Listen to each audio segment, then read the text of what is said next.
but yeah, I would have to.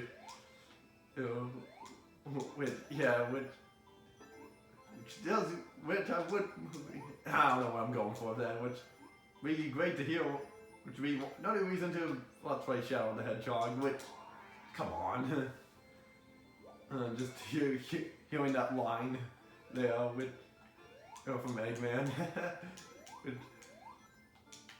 yeah, great, but yeah, enough of that, and on to this, and there's the Chaos Emerald number 5. Then we have one more to go because no 7th special stage, so we can't turn Supersonic. Even with the 6 we have, we can't. Yeah, but yeah, it's okay. At least Supersonic is still in this game. Or at least it is with Sonic 2 and 3 and Knuckles. I was in no CD, unfortunately, but oh wow. Well, that's okay.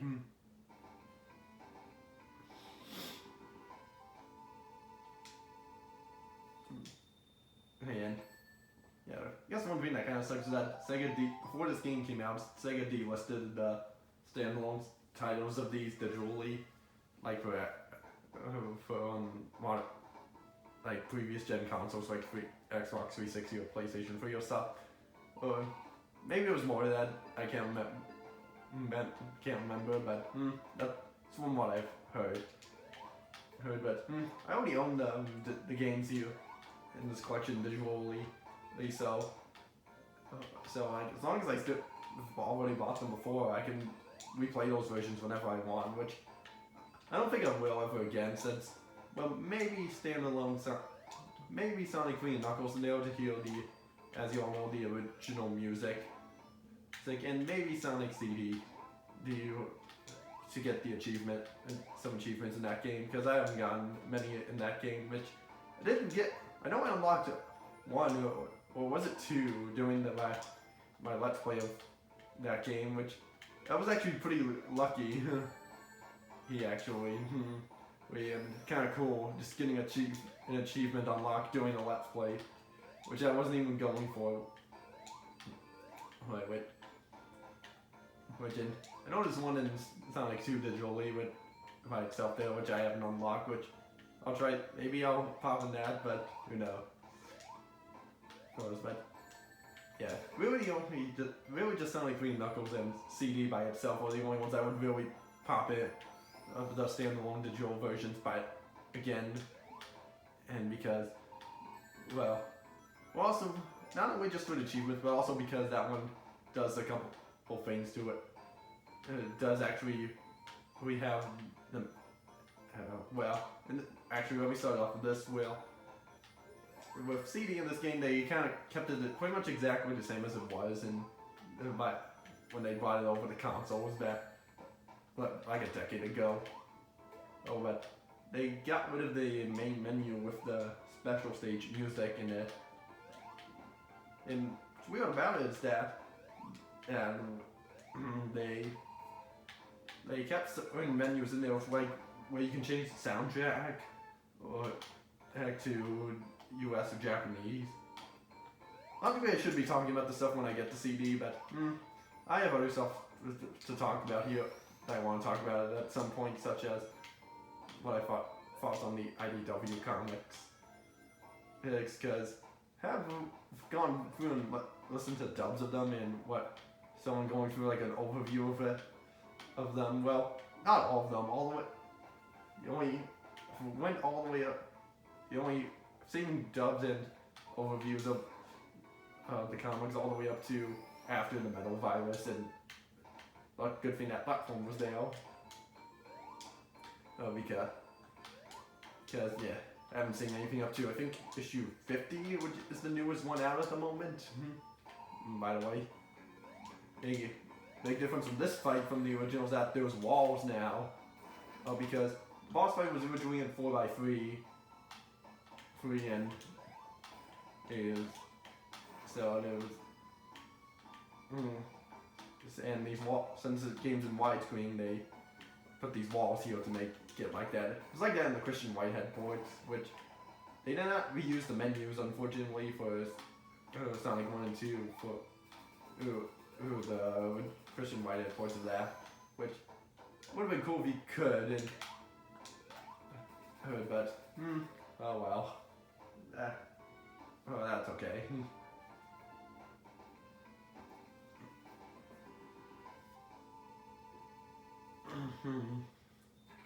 Yeah, but yeah, so yeah, we'll be talking about the IDW comics, what my thoughts of them are at some point. But first, I might want to go back and re-listen to those dubs as well as the overview of which I've only seen the overview. Someone do like a complete overview of like going through the whole thing of the Metal Virus saga, not the Battle for Angel Island one. Which that one I've seen full dub of already, but not yet for all of Metal Virus, which sure quite intriguing me. Which I think it's pretty. I think we can all pretty much agree that that virus the Metal Virus is worse than probably COVID. But at least that's just what I think of it, because it's like a zombie apocalypse. And what COVID is, if it's just combined. I mean, basically, so that's the way I see it. But yeah, well, even though it's not a real virus, even though the Metal Virus is not a real life virus. Okay, if that was a real virus, then it would be the actual end of the world. Well, if that did ever happen. And which, yeah, I doubt that ever will happen, but enough about that. And in Labyrinth Zone with everyone's favorite, aka least favorite. But the music is great, I'll give it that. And I do like the music as in this place. Despite the fact this made it, Labyrinth Zone made it into the Sonic movie too. And for some reason the Master Emerald was in there, not on Angel Island, which who knows if they'll ever actually bring in Angel Island into the movie. Maybe in the Knuckles TV show coming to Paramount Plus. What's that? Oh, shoot. That would be actually pretty cool, but I don't know where they would put it though exactly. Yeah, in there. So, obviously over an ocean, because you can't have Angel Island over a giant, over the land, because when it falls down, it won't land in water. Oh, it'll just land, crushing an entire piece of land as there. What if it's a green hill or something else? What else that? Yeah. Well, I mean, the only place it would work is kind of like a lake, but you need like a pretty big lake to do that. I don't know.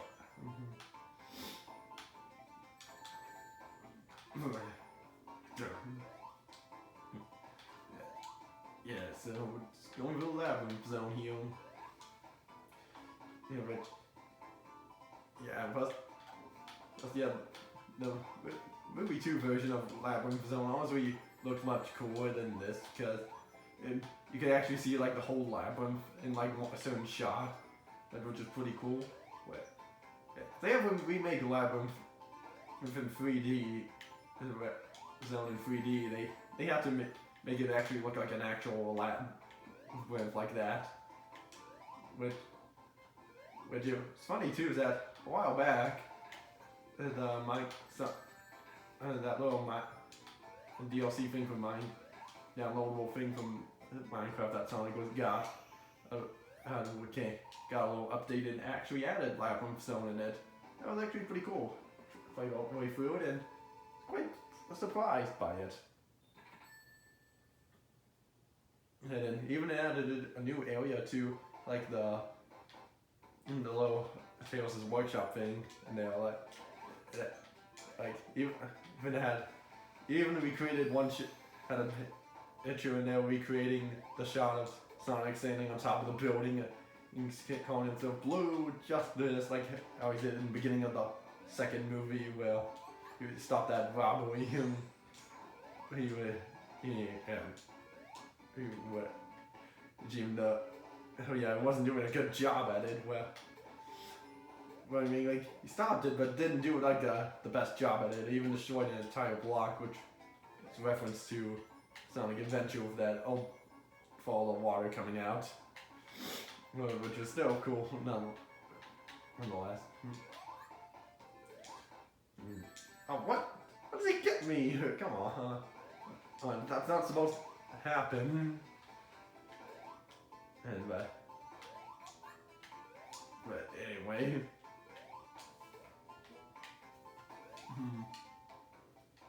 Hey, so.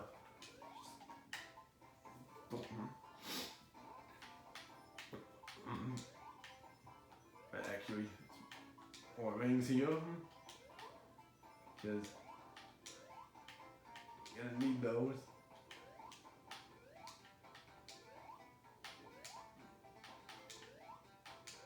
So, yeah.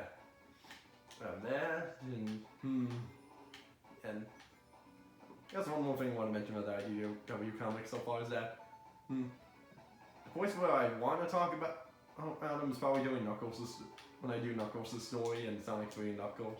That's probably when I'll do it, but unless I have nothing else to talk about.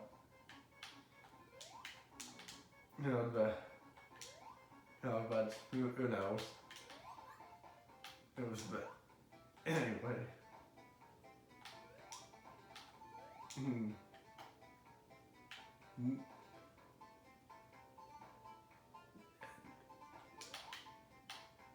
Okay, let's take that thing out and give me the bubble.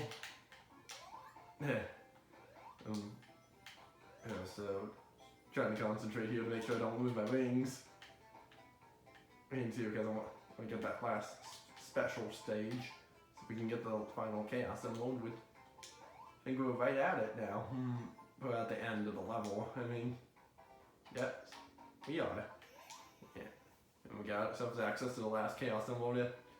Well then, it's a good thing I also don't have to pause each time to save state, because that's what I had to do before. Yeah. I also remember I started the second episode of Sonic when I did Sonic 1 by itself there with me teasing me watching Loud House with, yeah. Because I had a DVD I recently got of it and I was test watching it and decided to pause midway through that to record Sonic 1 there and I start like, no thank you, I'm good for now. And just cut it straight over to the game, you know. Plus, I would have gotten copyrighted if I just filmed it. And there, but yeah, but I still watch that show, but I just haven't really in a while, you know, because yeah, I don't have. Unfortunately, I don't have cable TV anymore, so can't have easy access to watch it. The best I can hope for is just finding someone uploading it on YouTube in like parts to do that, which could be easy to do unless it's like super copyrighted or something, which it definitely seems possible because I've seen people do it for like Amphibia, Owl House, and Ghost and Molly McGee, so if they can do it for there, then if it's possible for that, then I don't see how they can't do it for Loud House there.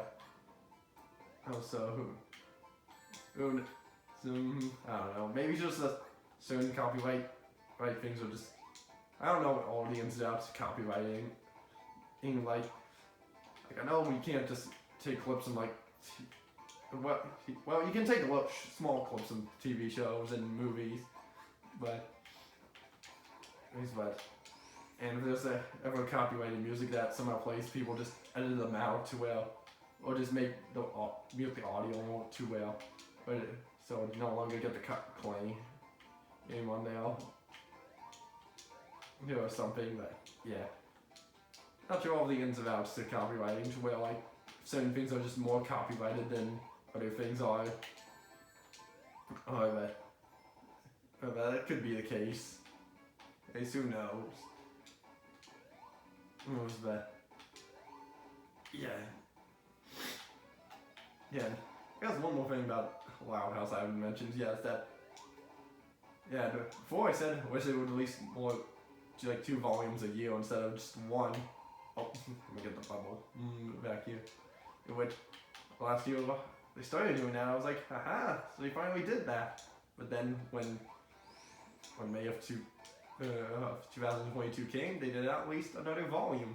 They just released they just released a repackaged of 2 little volumes to make it into a complete season, which it's cool that he did that, but it's basically just a slipcover for where they basically just put on a slipcover and repackaged the volumes, and was what they did with that. So there's no, I'm not gonna be doing. Decided that at first I was gonna do that, but when I saw the packaging, I was like, oh, they just repackaged them like that. Okay, which, you know, it's not the first time I've seen that before. Seeing it and do it with SpongeBob seasons, since well, they do 2 seasons in 1. Same with the Rugrats seasons, where they did 2 in 1, like that with a slipcover and just repackaged the releases there. So, it's not the first time I've seen that, but it's kind of just what you, it's kind of unexpected at this point, and yeah, just like before, the water, if you miss those platforms and you just go up, yeah, and they just go up, you just go back to the left and the water will come back down. And so, still don't know if many people know that, but I was surprised when I found out about that the first time. Because like, oh, so the water comes down, you just stand over here. Well, that's cool. So, and now for the part here, oh, I have rings, so I can rush through this a little more here.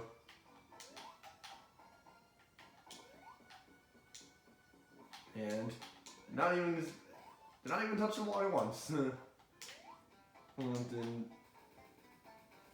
So, yeah, if you're fast enough, you can just make it all the way through there without touching the water. Then we got hit once doing that. Now we're on the Starlight Zone.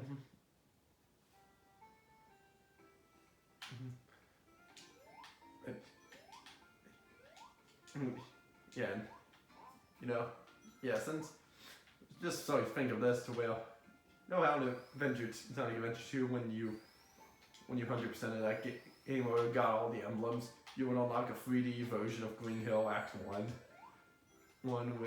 which is pretty cool, which kind of makes me wish wishes they would remake all of the classic Sonic games into 3D like that. Yeah, that would be a pretty cool thing if they did that. Because it would be a nice way to make them 3D, although it would be pretty complicated to do all that. But still be a cool idea if that ever did happen. And although not make these the original ones, 2D ones, that special anymore. But, I don't know, it's just kind of would be a cool idea nonetheless. Even if it ended up not happening, but yeah. It was also even cool when, look at that, 2 goalposts in 1 shot here. Well, even though, yeah, the stages did turn and not go in one straight direction each time. Yeah. Oh well, but, and yeah, we're just Starlight Zone, one of the quickest zones you could beat here. Probably the quickest one out of all of them, honestly.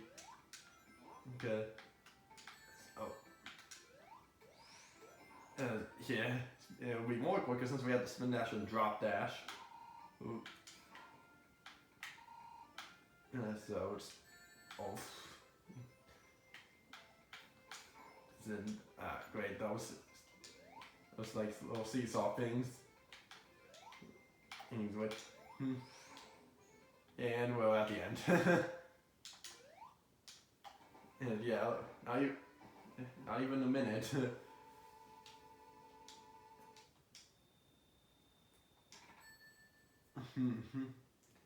So actually coming up to the boss, actually then the boss, and then be Scrap Ring, and then that'll be it for Sonic 1. And then go on to Sonic CD next time. Alright. But yeah. Yeah, cause like, I know before when I did, oh darn it. Yeah, like, that's one thing that glitch about this game that kind of sucks, is that whenever you're rolling, and jumping like that, you can't turn your direction. You turn your direction around. You're in like you're completely forced to stay in that direction when you're jumping and rolling. Anything like that. Like, jumping normally, you can do that. It'll be fine. It's just fine. But when you're rolling and doing it, you can't turn around. So that's kind of one issue with the game, with this version of the game. Can't remember if it's for all game for this CD and yeah, 2 and 3 Knuckles. But yeah, but just have to play and see. That's definitely one glitch that can easily be patched out. But yeah, yes. Not saying this like these versions of the games are perfect. They have some bugs here and there, but it's not as bad as Colors Ultimate in its bugs wise. Like, there's no seizures on the screen, especially for the Switch version. And so, it's not like the glitches are as bad as Colors Ultimate. It's good enough for what it makes games still passable. Like, even though they did patch Colors Ultimate up, not to the point where it wasn't to the point where it was perfect, mind you, but they patched most of them out, especially the bad ones, like the seizures, the game crashing and the music cutting out. They did at least patch most of the point ones out. So that was what counted. Good, and I'm ahead of you. Well, I was kind of in sync with him, but I was still kind of ahead of him there.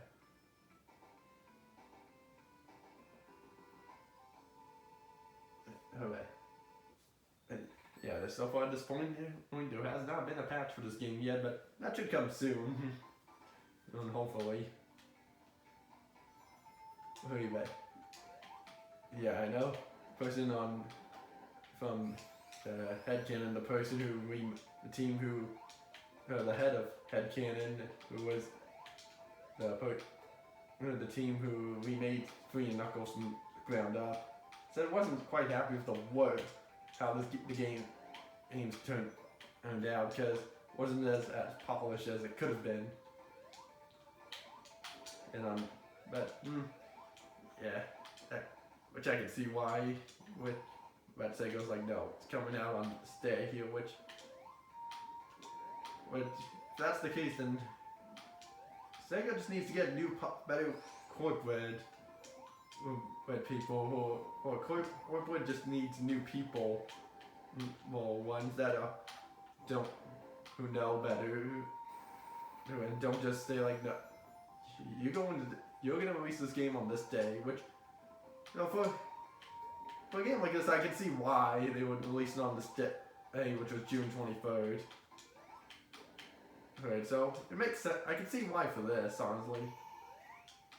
But for something like Colors Ultimate, they could have honestly delayed it a bit. Even if it was like to the next year, which was be to 2022, because the game came out 2021. But still wanted to have a game for that year, so I felt like it was unfair. But could have honestly delayed it to like November or December, wherein all probably would have been fine. But yeah, even still, like, patching a game, if it does still cost more, kind of expect quite a bit to do that. But yeah, well, but it's still worth it in the end, and for when doing that. And then yeah. Remember one time on a stream I said, not too long ago on a stream of someone streaming this game, and I said, problem is fans are too picky, which, okay, I was kind of wrong about, that. Fans aren't being too picky, okay, well, maybe a little picky, because we can all agree on this, like, this game doesn't have as many the glitches in this game aren't as bad as Colors Ultimates were. Oh, darn, I was about to do that super bounce thing back up, but that didn't happen, but, yeah.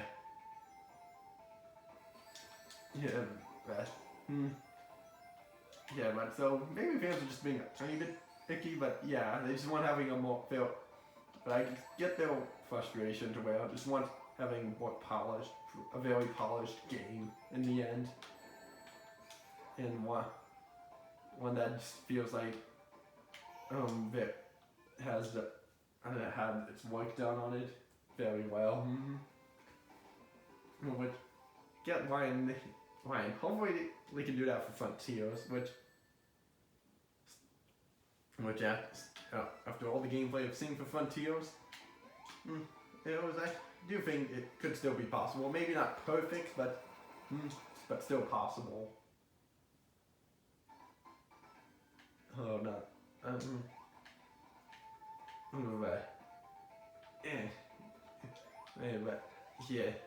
But thoughts on Frontiers so far, which does look good. After that first gameplay we saw, things have gotten a little better. So we're like, I'm more excited, a little more excited in this game than was before after seeing that little bit of gameplay at first. The cyberspace levels look cool, and we got this female character I think it was called Sage. Yeah, it was Sage. Which would be quite interesting to see how that was. Who does look like Infinite, but does not look like Infinite's going to be coming back. Oh, by the way, that was a nice touch of detail they added as well. It's not only jumping out, continuing his momentum from the spring there. It's quite a nice touch they did there. Anyway. They definitely did a couple of tiny bit of touches, slight touches here, and animate new animations slightly here to make it look cooler. But hey.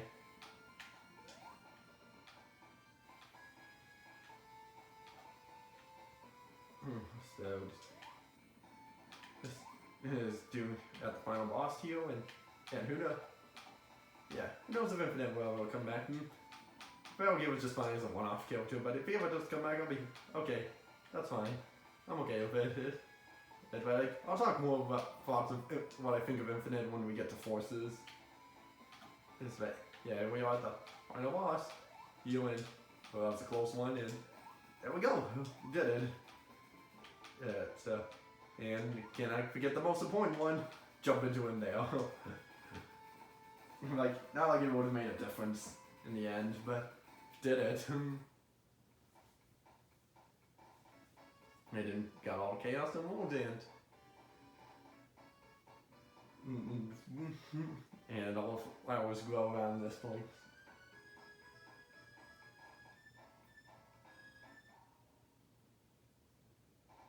And credits edits for the game I started ready to play. But there was actual standalone credits for the whole collection of Sonic Origins, but I'll show that at the very end. But played for Sonic 1, which was for the most part still my least favorite 2D Sonic game today. I mean, it's not bad or anything. I mean, I do think the game's still fun as it was. It's funny because when I said that during a live stream, someone asked me what about Sonic Blast, and I said to him, I haven't played Sonic Blast. Can't really say if it's my least favorite or not on a game that I haven't played yet. So, what is the point in saying something like that when I haven't played that yet?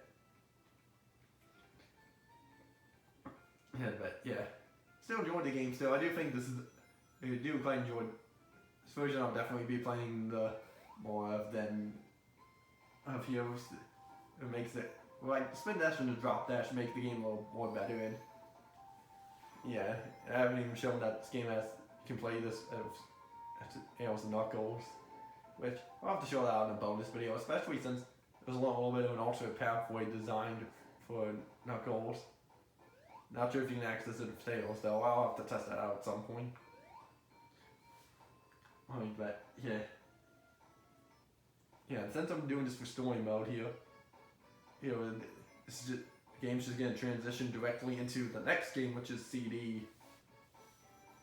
And we'll do that next time, but we'll at the very least watch the opening cutscene. Not sure if it will replay like once I exit it here, but better safe than sorry. I know we have to press A to skip.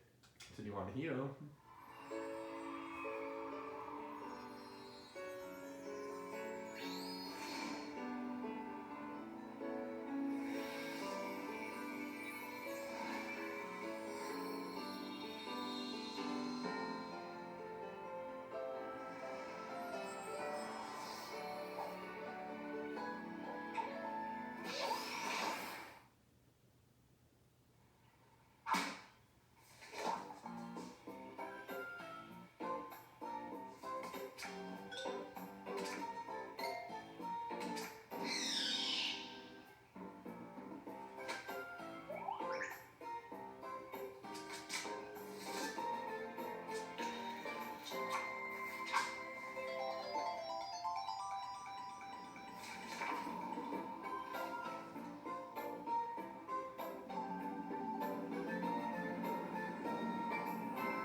Yeah, nice that it kept the original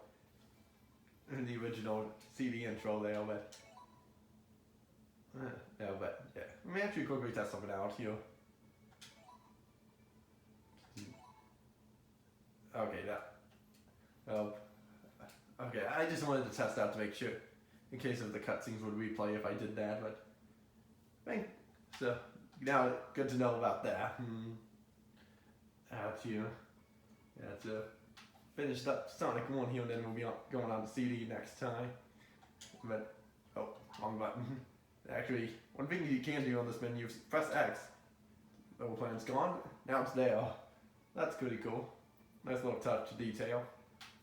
But yeah, so that'll be it for this episode here. So next time on Sonic Origins, we shall do Sonic CD. So I'll see you all next time.